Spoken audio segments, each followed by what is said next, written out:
Hi, boys and girls. I hope you all enjoyed yesterday's Wit and Wisdom lesson. I'm back to you today with our Wit and Wisdom lesson for Tuesday, April 28th, 2020. And this is actually lesson 5 from module 4, just to kind of let you guys know where we are in our module. Some questions to consider. We always want to look at our focusing question, our craft question, and our content framing question. Our focusing question is our big question for the overall unit is why do people admire Perrault Cinderella? That's the gist of what we're trying to learn here. Why do we want to admire these characters? What character traits do we have that are deemed admirable? I'm gonna go down to the content framing question is what does a deeper exploration of the characters reveal in Cinderella? That tells you what we're going to be doing today. We're going to be looking at our characters, actually taking some pages from the book and analyzing exactly what our character Cinderella does. And we're even going to look at the fairy godmother, analyzing some things that she does, and then what does that tell us about that character? What type of traits does that character exhibit based off of what we read in the story or what we saw in the illustrations? Lastly, our craft question is how does considering evidence to form an opinion work? So we're going to begin piece by piece to look at evidence from the story and then how we can form an opinion about our character to help us write some opinion statements. Cinderella's action. So this is an illustration from page 1 in our text, and the words that we're going to use to go to read that are actually in the book, and I just typed them here. She gave her the vilest household task. It was Cinderella who scoured the pots and scrubbed the stairs. Cinderella who polished the bedchamber of Madame and those of her daughters. Now we want to look at what Cinderella is doing here, and then the words from our text, and we want to say how can we put these into our own words? What exactly is Cinderella doing here? How can we describe what she's doing? It's plain and simple. What is she doing? What do you see her doing? You can even do that in the form of a notice. I noticed Cinderella is blank. Maybe that will help some of you all come up with your ideas. So I want you to think just for a second on how you can describe or retell what Cinderella is doing from the words and the illustrations. And we're going to do that for the next couple of pages. All right, so here we have Cinderella's actions. This is from page 7. Here's Cinderella. I want you to look at what is she helping her stepsisters do? What exactly is Cinderella doing? They sent for the hairdresser to pile their curls into 2 horns. The 2 sisters were in such a twitter of excitement that for 2 days they hardly took time to eat. They strained and snapped a dozen corset strings, pulling them too tight in order to shrink their waist. All day long, they paraded in front of the looking glass. What is taking place here? So maybe you remember the story, some things that were going on before this actual scene in the story. But what is Cinderella helping her stepsisters do? Again, you can say, I noticed Cinderella is blank. What is she doing? Okay. Page 18. Here we have Cinderella, and you can see just exactly what our character is doing here by the illustrations. But I'm going to read what's on the page. I typed it here. Cinderella went to sit near her stepsisters and paid them 1,000 courtesies.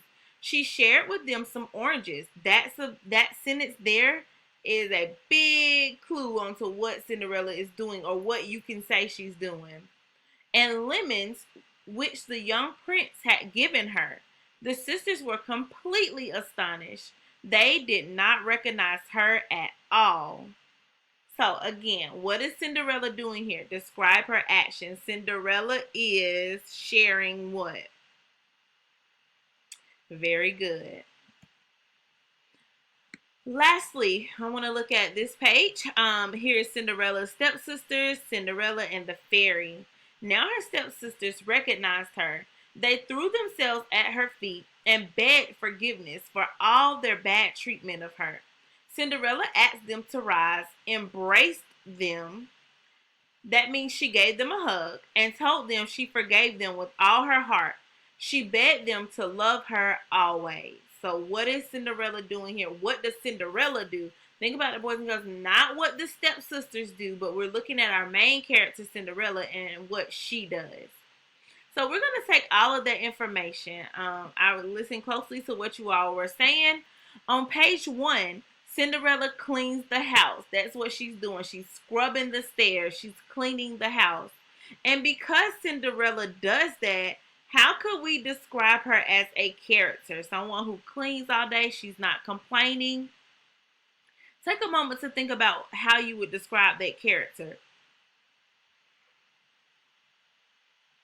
Absolutely. Kiss your brain if you all said hard working. So what I would put here is Cinderella is hard working. Very good. Sending some shine your way. Next, she helps her stepsisters get dressed for the ball. Someone who helps other people to do things. Let's think about that. Would you call them mean? No, absolutely not. We wouldn't call someone that's helping someone else really mean. What could we describe them as? That's what I want you to write here. So on the sheet of paper, I want you to write 2, 3, 4. We already 1, 2, 3, 4. On number 1, everyone is going to write hard working. HARDWORKING is what goes on number 1. We did that together, boys and girls. 2, 3, and 4. I want you to do independently. It's going to be one of your to-do tasks, and then at the very end, we're going to have a very small 2-sentence task to do as well. So parents, this is what your students have to turn in today. We don't have to write anything on this side, but we need to do 1, 2, 3, and 4. Number 3, she shares fruit with her sisters. So again, someone who's sharing. Now, I know the opposite of what Cinderella is doing here. We had this as a vocabulary word in module 3 as being very selfish. Is Cinderella being selfish here? Absolutely not. She's not being selfish if she's sharing fruit with her sisters. So how could we describe her actions? We want to put that right there on number 3. And lastly, on number 4, she forgives her sisters. Again, if someone says, oh, don't worry about it, I forgive you for pushing me. Let's be friends. Let's go play. How would you describe that person? So we need an answer for 1, 2, 3, and 4. Now here, I have done the same thing, except for I've given you the traits of the fairy godmother due to a lack of time. The fairy godmother's actions in the book is that she creates a coach with horses for Cinderella. She makes Cinderella a beautiful dress and glass slippers. She is a fairy. She has a wand, and she warns Cinderella to be home by midnight. These are all things that the fairy godmother does. Now, if we were in class and parents, everyone had their text, your scholars will actually be tagging these pages with sticky notes. So Wit and Wisdom is very interactive, but due to the fact that we don't have a text in hand, I went ahead and gave you the fairy godmother's actions, but we're going to analyze them a little further. So the traits of the fairy godmother are here, and what you would say, boys and girls, is I think the fairy godmother is helpful. She's helpful because she creates this coach and this horseman. She creates these things for Cinderella to be able to go to the ball.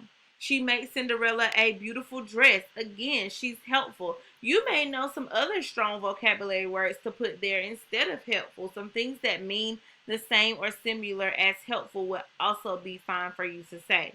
She is a fairy. She has a wand. These two actions fall under those magical elements that we talked about in yesterday's lesson. So I think the fairy godmother is magical. She's a magical creature because she's actually a fairy, and she uses her wand to do things such as create the coach for Cinderella and to make her a beautiful dress with the glass slippers. And lastly, she warns Cinderella to be home by midnight. And being that she does that, like, hey, Cinderella, don't forget, you need to be home by this time. We're going to consider her very kind and considerate to our character Cinderella. And so I think the fairy godmother is kind, or I think the fairy godmother is considerate. Those are the character traits that we came up with for the fairy godmother based off of her actions.